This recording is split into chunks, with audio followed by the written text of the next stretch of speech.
کا جو میں نے موضوع سلیکٹ کیا تھا، جس پر تیاری کی تھی، وہ تو کوئی اور تھا، لیکن صبح آنے والی اس خبر نے یقیناً ہمیں انتہائی افسردہ کر دیا اور غمگین کر دیا۔ تو میں نے طبیعت نے یہی گوارا نہ کیا کہ ہم کوئی باقاعدہ تقریر کریں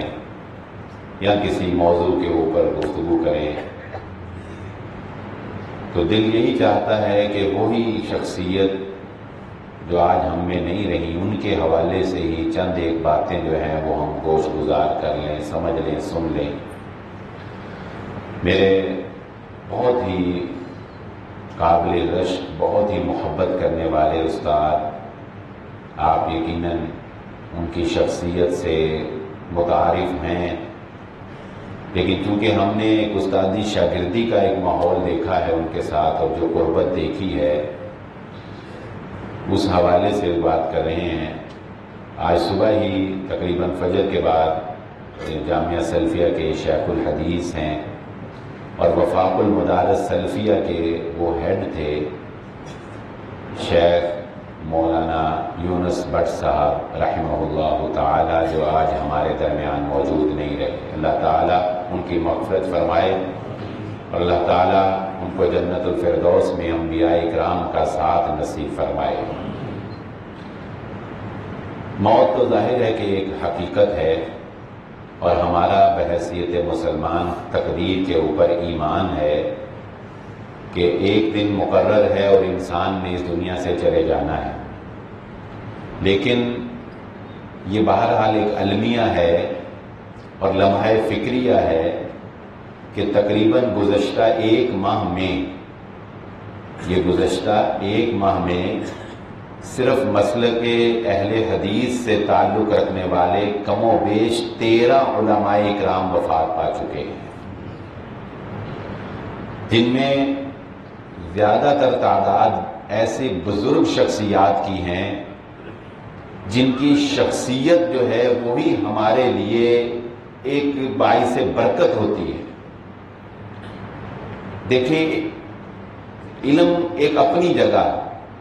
علم کے ساتھ جو ایک شخصیت ہوتی ہے، ایک شخصیت کا روپ، ایک شخصیت کا تعارف، اس کا اخلاق، اس کا کردار، اس کی گفتگو،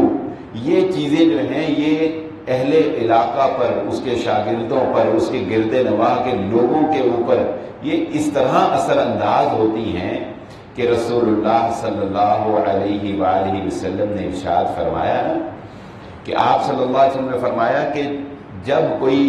نیک انسان وفات پا جاتا ہے، آپ نے جلدی جنازے کو، میت کو جلدی دفن کرنے کی ترغیب دلائی کہ کوئی بھی انسان وفات پا جائے تو بلا عذر، بلا وجہ اس کی تدفین میں، اس کے جنازے میں تاخیر نہیں کرنی چاہیے، اس کو جلد دفن کرنا چاہیے۔ کیا وجہ ہے؟ آپ نے فرمایا اگر وہ نیک انسان ہے تو اس دنیا کے غم اور پریشانیوں سے جو اللہ نے اسے نجات دی ہے، وہ جلدی جنت کی نعمتوں کی طرف پہنچ جائے گا۔ اور فرمایا کہ اگر وہ برا اور بد انسان ہے تو یہ اس کی برائی کے اثرات اس زمین کے اوپر بھی ہوتے ہیں، اس چرند پرند کے اوپر ہوتے ہیں، یہ شجر حجر جو ہیں یہ بھی اس سے راحت پانے والے ہیں، یعنی اس کو جلدی دفن کرو کہ اس کی برائی کے اثرات سے جو اس کے ارد و نواح پر نحوست کے اثرات ہیں وہ جلدی سے ختم ہو جائیں۔ تو جو نیک لوگ ہیں، جو اللہ کے ولی لوگ ہیں، اور پھر علماء کی شخصیت، یہ علماء نے، میں کہتا ہوں، قیامت کی آمد کو روکا ہوا ہے۔ وہ قیامت جو دنیا کے بدترین لوگوں کے اوپر قائم ہوگی، قیامت جب قائم ہوگی تو رسول اللہ صلی اللہ علیہ وآلہ وسلم نے فرمایا علی اشرار الناس، وہ لوگ جن کی موجودگی میں سورج مغرب سے نکلے گا اور قیامت قائم ہوگی، وہ نوع انسانی کے سب سے برے لوگ ہوں گے۔ یہ علماء کرام کی موجودگی یہ علماء اکرام کا دنیا میں رہنا یہ اس بدترین دور کے آنے میں ایک بہت بڑی رکاوٹ ہے، اس لیے کہ قیامت کی علامات میں رسول اللہ صلی اللہ علیہ وآلہ وسلم نے یہ بات بھی ارشاد فرمائی کہ قرب قیامت علم اٹھا لیا جائے گا، اور علم کا اٹھایا جانا وہ کس طرح ہوگا کہ نبی صلی اللہ علیہ وآلہ وسلم نے فرمایا علماء اکرام کو اللہ رب العزت اٹھا لے گا اپنے پاس، علماء کو اللہ اپنے پاس بلانا شروع کر دے گا یکے بعد دیگرے، اور جب وہ علماء نہیں رہیں گے تو لوگوں کو علم کی بات بتانے والا کوئی نہیں رہے گا۔ ابھی تو ہم دیکھیں ہمارا حال یہ ہے کہ یہ علماء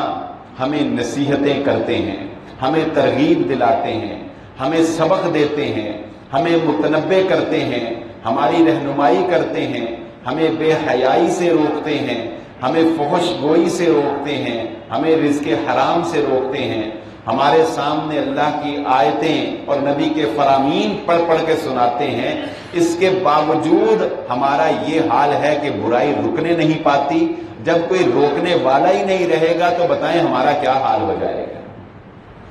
ابھی تو ہمیں روکنے اور بے لوث علماء اکرام کی زندگیاں آپ پڑھ کے دیکھیں، اللہ رب العزت سب کے اوپر اپنی رحمت فرمائے، بے لوث کوئی آپ سے تقاضا نہیں، کوئی آپ سے اجر نہیں، کوئی آپ سے مفادات نہیں ہے، کوئی آپ سے ان کی لالچ اور طمع جو ہے وہ دل کے اندر نہیں رکھتے۔ اور یاد رکھیں یہ بات، آپ اس بات کو بڑی اچھی طرح محسوس کر سکتے ہیں، میں خود ذاتی طور پر اس بات کو بڑی اچھی طرح محسوس کرتا ہوں۔ یقین مانیے آج جو دور جا رہا ہے، کسی سے اپنے پیسے بھی لینے ہو نا، اپنے پیسے، تو بھی شرم آتی ہے اس سے مانگتے ہوئے۔ اپنے پیسے لینے ہوں، ادھار دیے ہوں یا کسی مد میں، اس سے شرم آتی ہے اپنے پیسے مانگتے ہوئے۔ چاہے جائے کہ آپ کسی سے ادھار مانگیں، کتنی شرم آتی ہے، اپنا آپ مار کے کسی سے پیسے مانگنے پڑتے ہیں۔ اس سے نیچے چلے جائیے، اگر کسی سے آپ نے خدا نہ خواستہ اللہ نہ کرے ہیلپ لینی ہو، کسی سے مدد کے لیے پیسے مانگنے ہوں، تو یہ کوئی آسان کام؟ لیکن اتنے وقار کے باوجود، سفید داڑھیوں کے باوجود، پگڑیوں کے باوجود، ہزار شاگردوں کے ہونے کے باوجود، اللہ کی قسم یہ علماء کا حوصلہ ہے کہ وہ منبر و محراب پر کھڑے ہو کے اپنے مدرسوں کے لیے آپ سے اعلانات کرتے ہیں، پیسے اکٹھے کرتے ہیں، اپنی ذات کے لیے نہیں کرتے، اپنی ذات کے اوپر نہیں لگاتے۔ وگرنہ ہمارے جتنے بھی الحمدللہ شیوخ ہیں، میرے استاد حافظ مسعود عالم صاحب، مولانا یونس بٹ صاحب، یہ مالی طور پر الحمدللہ مستحکم شخصیات ہیں اور ایک عام انسان سے بہت اچھی مالی زندگی گزارتے ہیں، اس لیے کہ الحمدللہ مدینہ یونیورسٹی سے یہ فاضل ہیں اور وہاں سے مبعوث ہیں، اور وہاں سے لاکھوں کے اندر ان کی جو سیلری ہے وہ الحمدللہ لاکھوں کے اندر، اور کوئی زیادہ برڈن نہیں ہے ان کے اوپر۔ ہفتے کے کوئی 4-5 درس دے دیں، 2-4 کلاسیں پڑھا دیں، ان کی تو ڈالروں کے اندر سیلری آنی ہے، ان کو کس بات کی پرواہ؟ ٹھیک ہے نا؟ یہ جس طرح سرکاری ملازم ہے نا، ان کو تنخواہ آنی ہے، کام کریں نہ کریں، دفتروں میں بیٹھے رہتے ہیں، آپ کی فائل نیچے لگا کے رکھتے ہیں نا سرکاری ملازم، کتنا تنگ کرتے ہیں بتائیں۔ تنخواہ ان کو پتہ ہے ہماری تنخواہ لگی لگائی ہے، چاہے لاک ڈاؤن ہو چاہے کرونا ہو، جو مرضی ہو، ہمیں تنخواہ ملنی۔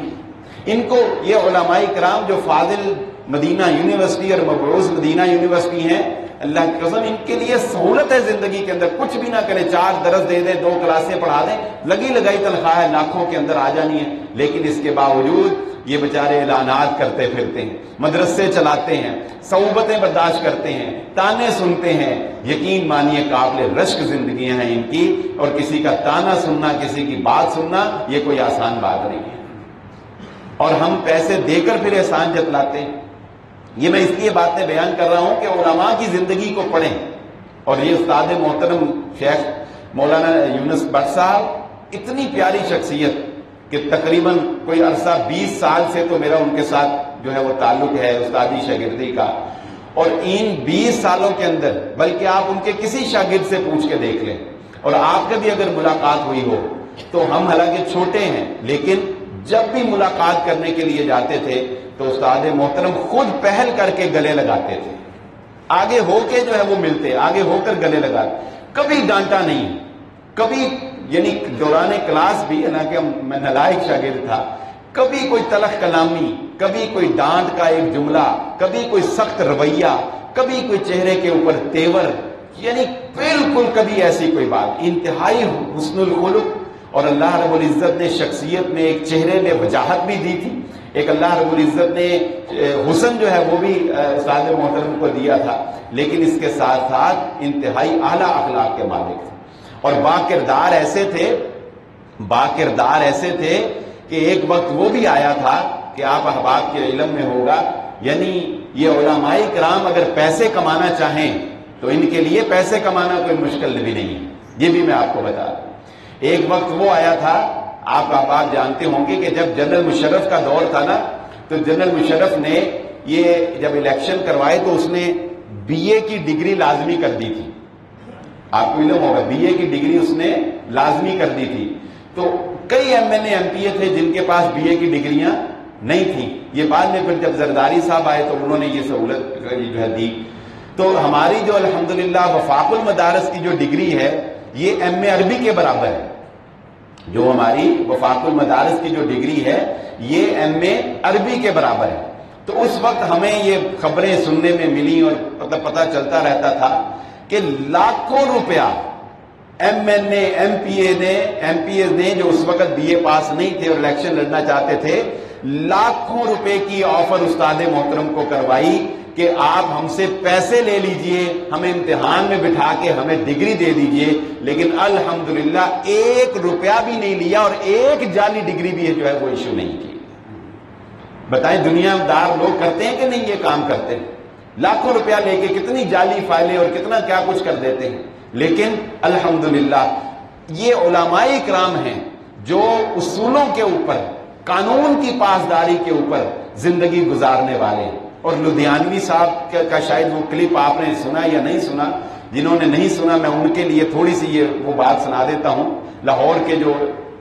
شیخ وفات پائی ہے جنہوں نے پچھلے ہفتے، انہوں نے اپنی زندگی کا ایک واقعہ بیان کیا، بہت ہی پیارا واقعہ ہے. یعنی علماء کرام اس قوم کی پاسداری کرتے ہیں، اس قانون کی جو پاکستان کا قانون ہے، اور اپنے ملک کے ساتھ مخلص اگر کوئی قوم ہے تو وہ علماء کرام ہے. وہ کہتے ہیں کہ میں گورنمنٹ کے ملازم تھے نا، تو وہ کہتے ہیں کہ میں ایک دفعہ مسجد کے سین میں بیٹھا ہوا تھا تو میرے پاس ایک شخص آیا، مسئلہ پوچھا، میں نے مسئلہ بتا دیا. تو وہ کہنے لگے کہ میں نے اس سے پوچھا آپ کہاں سے آئے ہیں؟ تو وہ بتاتا ہے کہ میں ماڈل ٹاؤن سے، یعنی فلاں کافی دور سے آیا ہوں، لاہور کا علاقہ. تو شیخ کہنے لگے کہ میں نے اس کو کہا کہ راستے میں جامعہ عبدالرشید ہے، فلاں مسجد ہے، فلاں مدرسہ ہے، فلاں مدرسہ، آپ اتنا سفر کر کے میرے سے مسئلہ پوچھنے کیوں آ گئے؟ میں ہی آپ کو یعنی اتنا. تو اس نے کہا کہ میں آپ کے پاس کچھ دیکھ کر آیا ہوں. اس نے کہا آپ نے کیا دیکھا؟ اس نے کہا کہ جب آپ موٹر سائیکل کے اوپر کالج پڑھانے کے لیے جایا کرتے تھے نا، تو میری اور آپ کی ٹائمنگ سیم تھی. میں بھی اسی وقت جو ہے وہ ساتھ جایا کرتا تھا. تو میں دیکھتا تھا کہ راستے میں ایک جگہ نہر کے اوپر ایک پل ایسا آتا تھا کہ جس سے لوگ رانگ وے پر جا کے جو ہے وہ شارٹ کٹ چلے جاتے تھے. ہوتا ہے نا کہ یو ٹرن تھوڑا قریب ہو، آپ ادھر سے نکلے، یو ٹرن یہ ہے، آپ ادھر نہیں جاتے، آپ کہتے ہیں یار یہ ادھر ہی تو ہے، آپ آؤٹ سائڈ پہ جا کے ادھر چلے جاتے ہیں، رانگ وے پہ جا کے. وہ کہتا ہے کہ میں نے آپ کو سال ہر سال دیکھا، آپ نے کبھی بھی رانگ وے ڈرائیو نہیں کیا، آپ اوپر سے آتے تھے لیکن صحیح طریقے سے ٹریک پر چڑھتے تھے. میں نے سوچا جو بندہ دنیا کے قانون کی اتنی پاسداری کرتا ہے وہ اللہ کے قانون میں کبھی غلط بات نہیں بتا سکتا. کہتا ہے کہ میں نے پھر آپ کا پیچھا کیا، میں نے پھر کلرک سے آپ کا حلیہ بتا کے آپ کا نام پوچھا، اور پھر اب یہ مسجد میں اس نے مجھے بتایا کہ آپ بیٹھے ہیں تو میں مسجد میں آ کر آپ سے مسئلہ پوچھ رہا ہوں. یہ وہ ہستیاں ہیں، یہ وہ علماء کرام ہیں جو مشعل راہ ہیں، جو ہمارے سروں کا تاج ہیں، جن کا بچھڑ جانا یقین مانیے یہ کسی سرمایے سے کے بچھڑ جانے سے کم نہیں ہے. اگرچہ موت تو ایک اٹل حقیقت ہے اور وہ آ کر ہی رہنی ہے، اور اس کو موت کو تو وہ تو حضرت موسیٰ علیہ السلام نے بھی اس فرشتے کو کہہ دیا تھا جب اس کو تھپڑ مار دیا کہ پہلے ماضی میں نبی صلی اللہ علیہ وسلم نے یہ واقعہ بیان کیا سلسلہ حدیث صحیحہ میں، بات ذہن میں آ گئی، چلے سن لیجئے کہ پہلے جب حضرت اسرائیل کہہ لیں جو معروف ہے ملک الموت، جب وہ لوگوں کی روح قبض کرنے کے لیے آتے تھے نا تو انسانی شکل کے اندر آتے تھے. تو حضرت موسیٰ علیہ السلام کی روح قبض کرنے کے لیے جب حضرت اسرائیل آئے، تشریف لائے، تو پوچھا، اور انبیاء سے پہلے اجازت لینی پڑتی. حضرت موسیٰ علیہ السلام کو پوچھا کہ میں اللہ کے حکم سے آیا ہوں. انہوں نے کہا جی کیوں آئے ہو؟ انہوں نے کہا جی میں فرشتہ ہوں، آپ کی روح قبض کرنے آیا ہوں. انہوں نے رکھ کے ایک تھپڑ مارا، آنکھ خراب ہو گئی. خیر فرشتے تھے، اللہ رب العزت کے پاس گئے، جا کر کہا اللہ تیرا بندہ مرنا ہی نہیں چاہتا، اللہ تو نے مجھے اپنے بندے کی روح قبض کرنے کے لیے بھیج دیا ہے، تیرا بندہ تو مرنا ہی نہیں چاہتا. اللہ تعالیٰ نے کہا اچھا ایسا کرو، جاؤ میرے بندے کے پاس اور اس کو جا کر کہو کہ بکری کے اوپر، بھیڑ جو ہوتی ہے نا جس کے بال ہوتے ہیں، بھیڑ کے اوپر ہاتھ رکھ دے، جتنے بال اس کے ہاتھ کے نیچے آئیں گے اتنے سال ہم اس کی زندگی بڑھا دیں گے. حضرت اسرائیل واپس آئے، حضرت موسیٰ علیہ السلام کو کہا کہ اللہ رب العزت کی جانب سے یہ پیغام ہے کہ آپ اس طرح ہاتھ رکھ دیں تو اتنی سال زندگی کے آپ کے بڑھا دیے جائیں گے. حضرت موسیٰ علیہ السلام نے کہا اس کے بعد کیا ہوگا؟ تو وہ کہنے لگا اس کے بعد آخر پھر مرنا ہی ہوگا، موت سے فرار نہیں ہے، آخر مرنا ہی ہوگا. تو حضرت موسیٰ علیہ السلام کہنے لگے اگر آخر مرنا ہی ہے تو پھر اس وقت کیا مرنا، اب ہی میں مر جاتا ہوں. تو حضرت موسیٰ علیہ السلام نے پھر اس فرشتے کو اپنی روح قبض کرنے کی اجازت دی اور پھر فرشتے نے حضرت موسیٰ علیہ السلام کی روح جو ہے وہ قبض کر لی. اگرچہ انسان مرنا نہیں چاہتا، جینا چاہتا ہے، لیکن کتنا کچھ جی لے گا، کتنی کی زندگی گزار لے گا، بلا آخر اسے موت نے ایک نہ ایک دن لپیٹ میں لے ہی لینا ہے. بلا آخر ایک دن اسے مرنا ہے، اور جب اسے مرنا ہے تو جنازے فیصلہ کرتے ہیں کہ انسان کی زندگی کس راہ کے اوپر گزری ہے. جنازے فیصلہ کرتے ہیں. جنہوں نے شراب نوشی کے اندر دنیا داری کے تعلق بنانے میں زندگیاں کھپائی ہوتی ہیں، اللہ کی قسم ان کے جنازے میں وہ لوگ ہوتے ہیں جن کو وضو کرنے کا بھی نہیں پتا ہوتا، بے وضو منہ دکھا کے وہ جنازہ پڑھ کے، دعا تو بہت دور کی بات ہے. ہم کہتے ہیں نا جنازے میں دعائیں پڑھو، دعائیں کرو، اور الحمدللہ ہم اہل حدیث جماعت سے تعلق رکھنے والے لوگ جنازہ جہری پڑھتے ہیں، زیادہ دعائیں کرتے ہیں تاکہ لوگ جو ہیں وہ زیادہ سے زیادہ جو ہے وہ شریک ہو جائیں. میں کہتا ہوں یہ دنیا دار لوگوں کے جنازے آپ دیکھیں، ان کے جنازوں میں تو لوگوں کو وضو کرنے کا نہیں پتا ہوتا، دعا تو بہت بعد میں جا کے آتی ہے. اور کیا یہ سعادت کی بات نہیں علماء اکرام کے لیے کہ دیندار لوگوں کے لیے اور دین سے وابستہ لوگوں کے لیے کہ جب ان کے جنازے اٹھتے ہیں تو پیچھے ایسے ایسے علماء اور ایسے ایسے شاگرد ہوتے ہیں کہ جن کے دلوں سے دعائیں نکلتی ہیں، تو کیوں نہیں اللہ رب العزت ان کی بخشش فرمائے گا اور کیوں نہیں ان کے اوپر رحمت نازل فرمائے گا. یہ اس لیے ان علماء کی قدر کریں، ان بزرگوں کی قدر کریں،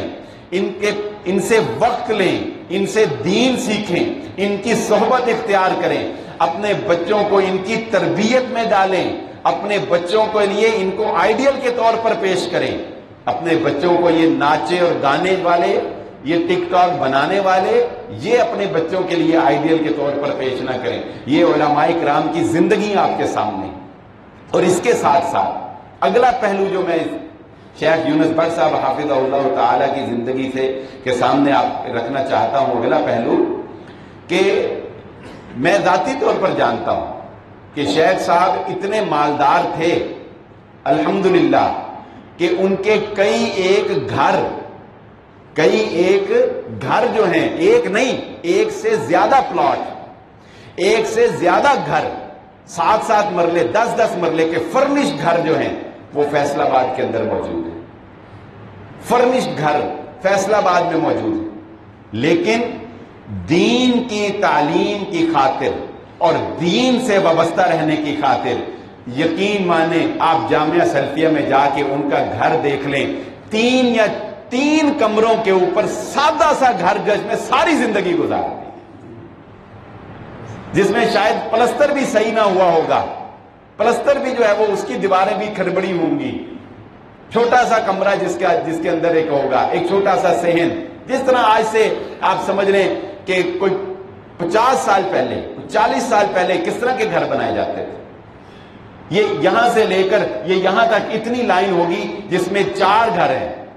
یاسین ظفر صاحب کا، مولانا یونس بٹ صاحب کا، شیخ العزیز عبدالعزیز۔ کیا خیال ہے آپ کا کہ جس آدمی کے پاس پیسہ ہو، فرنش گھر ہو، اس نے اپنے بچوں کی شادی ہم نے جب بچوں کی شادی کرنی ہوتی ہے سب سے پہلے بتائیں کیا کرتے ہیں؟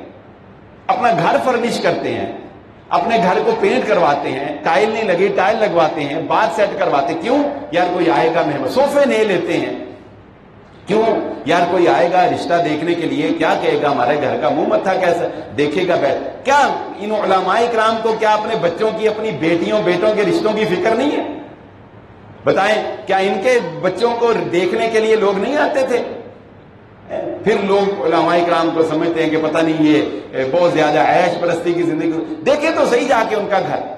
باوجود وسائل ہونے کے، باوجود بہترین گھروں میں رہنے کے، کیا تھا؟ پڑھانا ہی ہوتا ہے نا، صبح کو اپنے گھر سے آ کے پڑھا سکتے تھے، 2 بجے جا سکتے تھے، لیکن جامعہ سلفیہ کے ساتھ وابستگی کی وجہ سے ساری زندگی ایک سادہ سے گھر کے اندر، وہیں پر اولادوں کی شادیاں کی، وہیں پر اولادوں کی تربیت کی، وہیں پر اولادوں کو جو ہے وہ پوری زندگی گزاری، ایک سادہ سے 3 مرلے کے گھر کے اندر زندگی گزار دی۔ یہ قربانی نہیں ہے دین کے لیے تو بتائیں اور کیا ہے؟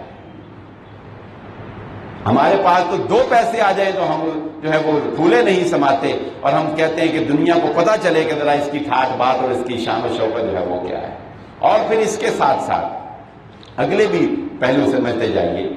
کہ دین کو وقت دیا، دین کے ساتھ وابستہ رہے۔ جب کبھی بھی آپ جائیں گے آپ کو یونس بٹ صاحب امام کے پیچھے پہلی شخصیت جو آپ کو نظر آئیں گی، 2 شخصیات جو ہیں امام کے پیچھے،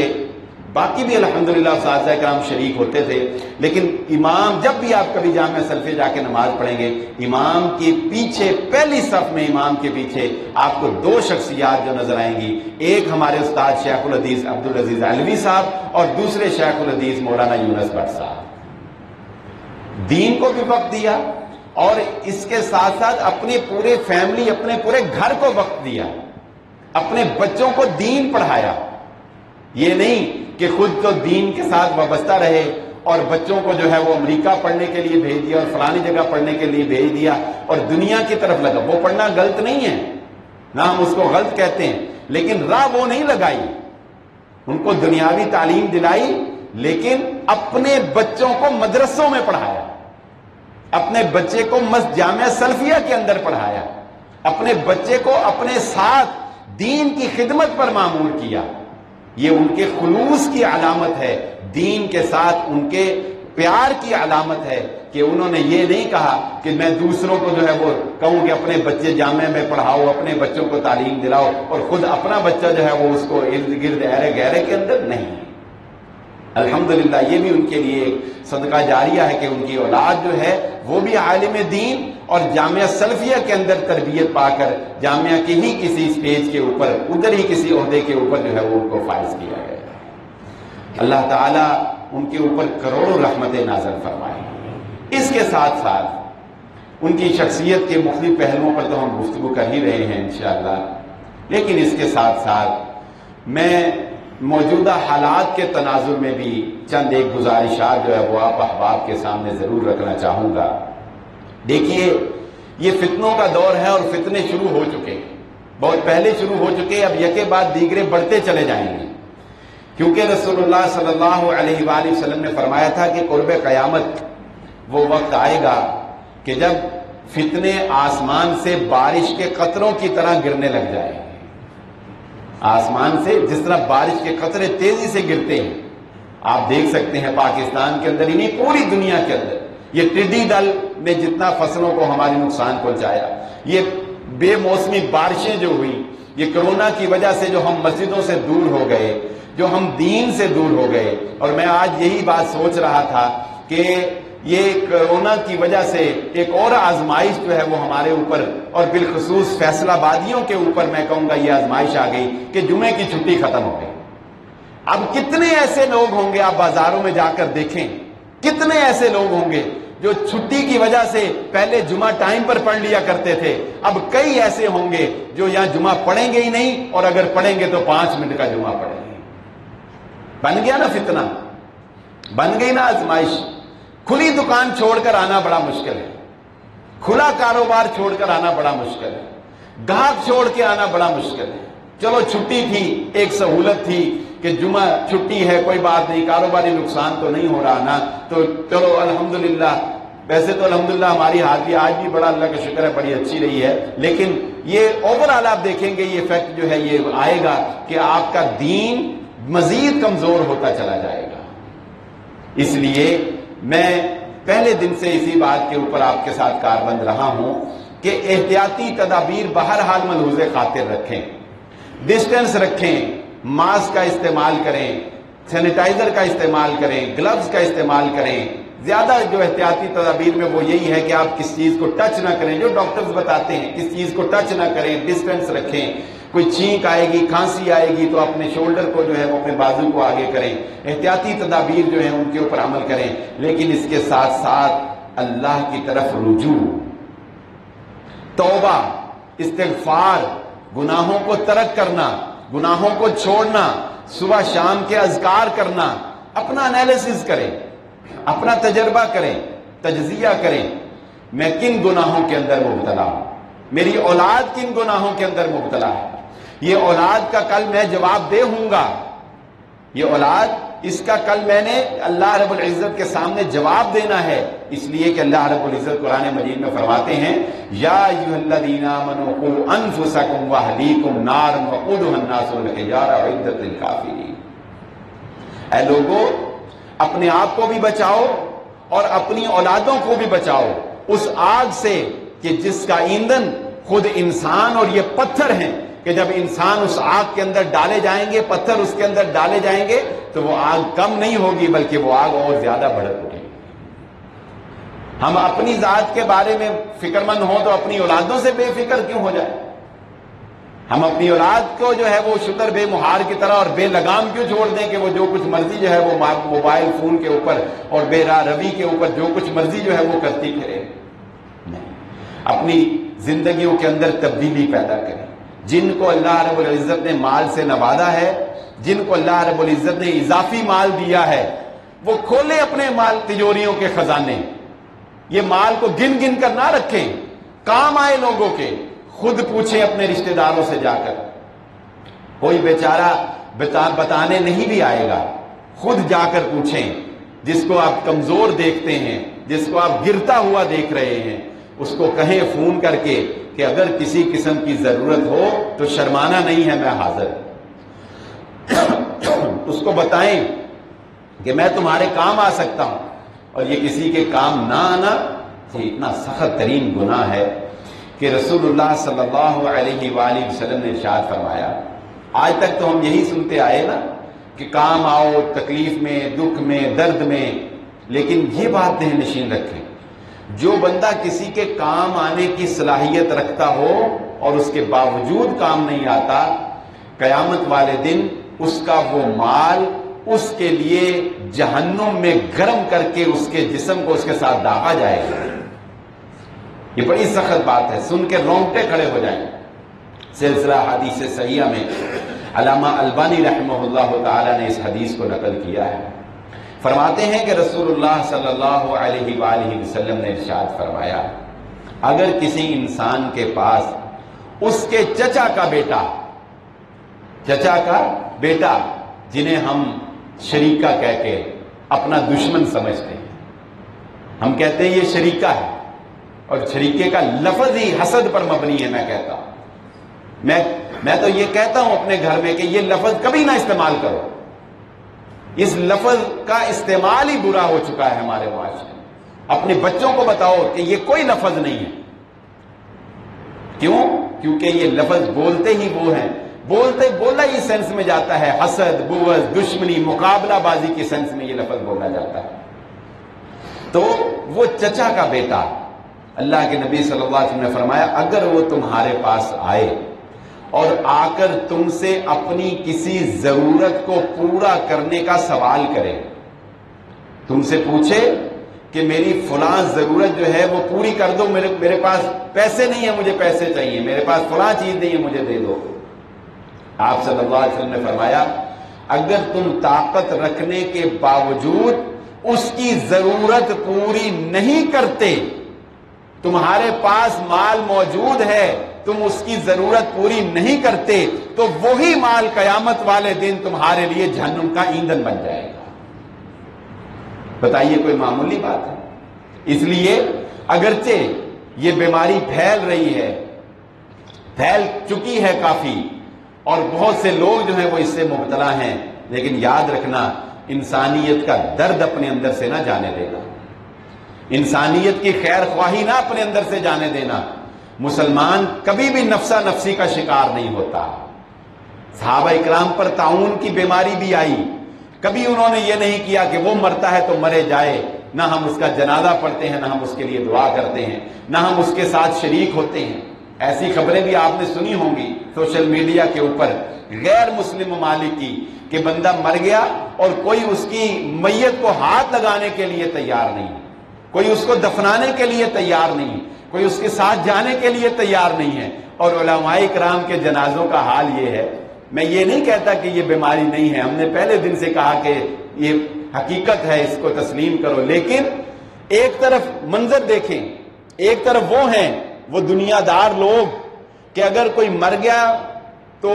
ان کو یہ فکر ہے کہ پتہ نہیں اس کے جنازے میں کوئی آئے گا کہ نہیں آئے گا، پتہ نہیں اس کی تجہیز و تکفین میں کوئی ہمارا ساتھ دے گا کہ نہیں دے گا، پتہ نہیں اس کو غسل دینے کے لیے کوئی آگے بڑھے گا کہ نہیں بڑھے گا۔ اور دوسری طرف علماء کرام کا حال یہ ہے، شیخ الحدیث میرے استاد محترم شیخ مولانا یونس بٹ صاحب حافظ اللہ تعالیٰ کی وفات کے بعد انتظامیہ کو فکر یہ ہے کہ ان کے جنازے کو جلد از جلد پڑھایا جائے۔ جمعے کے فوراً بعد جنازہ رکھا گیا 2 بجے جامعہ سلفیہ، اس لیے تاکہ علماء نے اپنے اپنے جگہ جمعے پڑھانے ہیں تو کم سے کم لوگ جنازے کے اندر شریک ہو سکیں۔ محبت اور چاہت کا عالم دیکھیں، ایک طرف کوشش یہ ہوتی ہے کہ کوئی آئے گا بھی کہ نہیں آئے گا، اور دوسری طرف عالم یہ ہے کہ خود کوشش کر رہے ہیں کہ کسی طرح لوگوں کو کم کیا جائے، کہ اس بیماری کی وجہ سے گیدرنگ لوگوں کو کم کیا جائے، لیکن لوگ جو ہیں وہ اس محبت اور چاہت کے اندر جو ہے وہ ایک کچے دھاگے سے جو ہے وہ چلے آتے ہیں، بندھے چلے آتے ہیں۔ یہ عظیم لوگ ہیں جنہوں نے عظیم زندگیاں گزاری ہیں، اللہ کی قسم کامیاب لوگ ہیں جو